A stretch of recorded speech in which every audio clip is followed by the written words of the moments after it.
Hey everyone, and welcome back. I'm so glad you can join us again. Today we're diving into one of the most requested topics we've had, and honestly, I'm a little awestruck we haven't tackled it yet. The Elder Scrolls themselves. A daunting but thrilling subject, to be sure. A bit like trying to map the constellations while standing on shifting sands. That's a great way to put it. And luckily, we have a ton of amazing excerpts from you listeners out there and some really thorough entries from the fandom wiki to guide our deep dive. A treasure trove, to be sure. Though I have a feeling we'll end up with more questions than answers by the end of this. The mysteries of the scrolls run deep. Oh, absolutely. But that's part of the fun, right? Yeah. But before we go full Hermes more on this, let's set some ground rules, shall we? We're sticking to what we have, the scrolls, the wiki, all that good stuff you sent in. No wild theories, no what if the Nerevarine was actually a crab tangents. Unless, unless the wiki says so. A wise precaution, though I have a feeling those crab-like tangents might be hard to resist. But I'll try my best to stick with the source material. I appreciate that. Okay, so the Elder Scrolls. Where do we even begin? There are these artifacts shrouded in mystery. Nobody really knows their origins, and get this, they hold records of the past, the present, and the future all at once.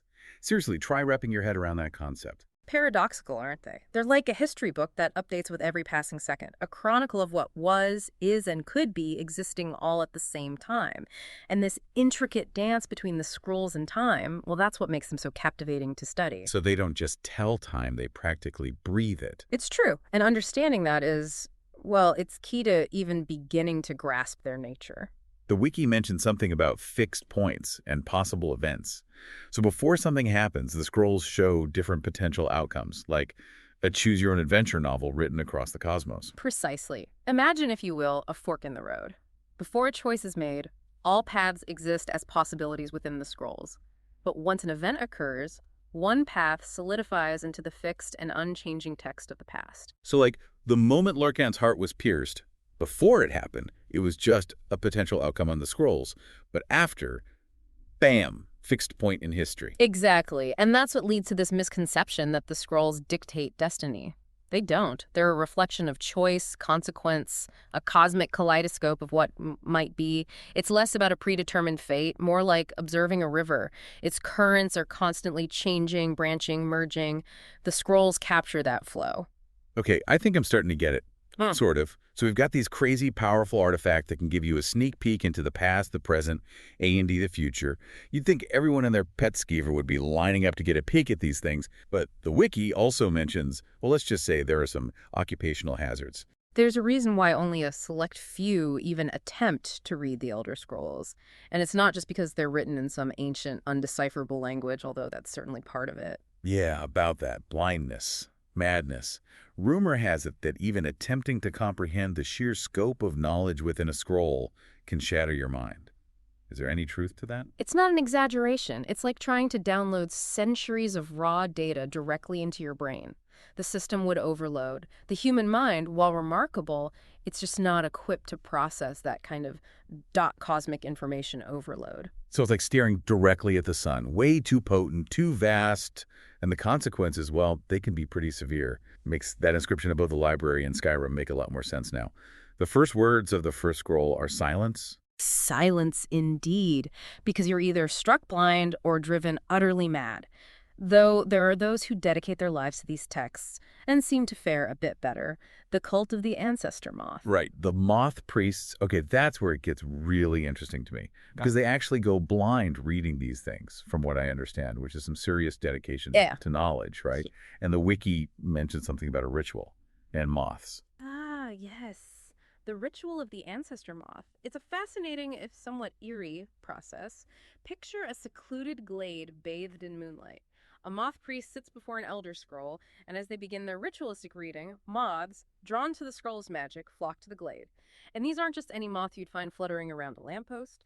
These moths are drawn to the scroll's ancient knowledge. Their soft buzzing, it grows into this symphony of almost mystical energy, a conduit that allows the moth priest to decipher the scroll's secrets without suffering the full brunt of their power. Okay, I'll admit that's both beautiful and a little bit creepy. Yeah. Talk about a symbiotic relationship. They get knowledge, the moths get, well, I'm not sure what the moths get out of it, but it clearly works for them.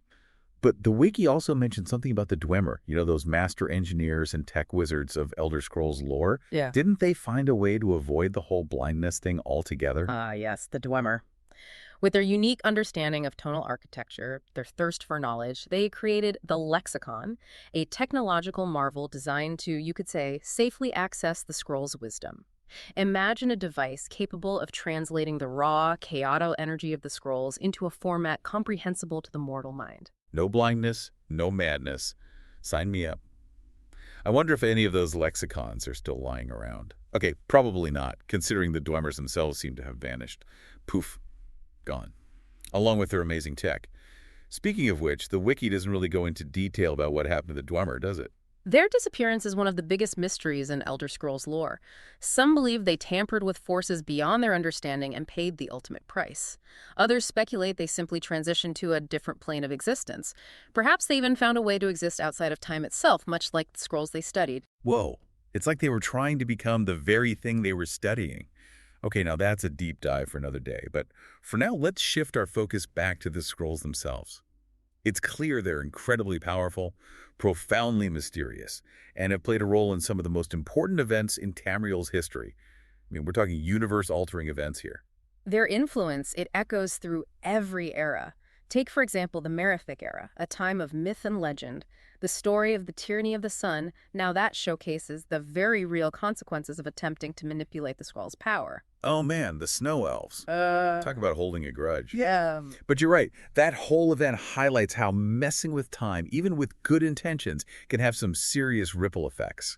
The time wound, a scar on reality itself. It's a stark reminder of the potential dangers of meddling with forces beyond our comprehension. It really makes you think a single act, fueled by desperation and a prophecy gleaned from an Elder Scroll, could create a wound in time so profound it continues to bleed into the present era. And speaking of the present era, let's not forget why you, dear listener, brought us these fascinating wiki excerpts in the first place. The Dragonborn, your very own in-game avatar, use an Elder Scroll to defeat Alduin, the World Eater. Talk about your time-traveling paradoxes. Indeed. By consulting an Elder Scroll, the Dragonborn discovered the means to send Alduin forward in time, essentially undoing the very event that threatened to consume the world. It's a powerful example of how the scrolls can be used to not just observe time, but to manipulate it, to bend it to one's will. It really makes you wonder, was the Dragonborn always meant to find that scroll? Were their actions simply another thread in the grand tapestry of time woven by the scrolls themselves? But the influence of these mysterious artifacts isn't limited to just the first and fourth eras, right? I bet the second and third eras had their fair share of Elder Scrolls shenanigans too. Absolutely. During the tumultuous Second Era, amidst the chaos of the Three Banners War, each faction craved the power of the Elder Scrolls. It's even said that Emperor Varen Aquarius himself consulted the scrolls, seeking guidance and perhaps a glimpse into a more stable future. Let me guess. It cost him his sight. Seems like a recurring theme with these things. You'd think emperors would have learned by then, wouldn't you? But alas, the allure of forbidden knowledge, especially the kind that could potentially alter the fate of empires, it proved too tempting to resist. And let's not forget the third era. The wiki mentioned something about the hero of Kvatch, who, would later become the legendary Grey Fox, stealing an Elder Scroll. Talk about daring heist. Indeed. And this event highlights another fascinating aspect of the scrolls. They're not just objects of prophecy and wisdom, they are also objects of power, coveted by kings and criminals alike. The very fact that an Elder Scroll could be stolen, could be used as leverage or a bargaining chip, well, it speaks to their tangible nature, their existence as physical artifacts within the world. So we've got these scrolls popping up throughout history at these critical junctures, influencing the fate of empires, shaping the destiny of heroes and villains alike. But for all the knowledge we've gleaned from the wiki, for all the incredible events we've discussed, there's still one big honking question mark hanging over everything. Where did they come from? Exactly. Who created these powerful, universe-bending artifacts? The million septum question. Even the divines themselves seem unsure of the scroll's true origin. The wiki offers only tantalizing hints, suggesting their creation might predate even the Aedra, the original shapers of the world. Imagine that artifacts so ancient, so fundamental to the fabric of reality, that their creation predates the very gods themselves. It's like trying to imagine what came before time itself. Makes my head spin just thinking about it. But here's another thought. We've talked about the dangers of reading the scrolls, the blindness, the madness, all that fun stuff. All right. But what about the danger of trying to control them? The Dwemer created the lexicon to bypass those traditional risks, but they're gone now, vanished, without a trace. It's a compelling question, and one that speaks to the very essence of the scroll's power. Was there a hidden cost to circumventing the safeguards, inherent in approaching the scrolls through ritual and respect?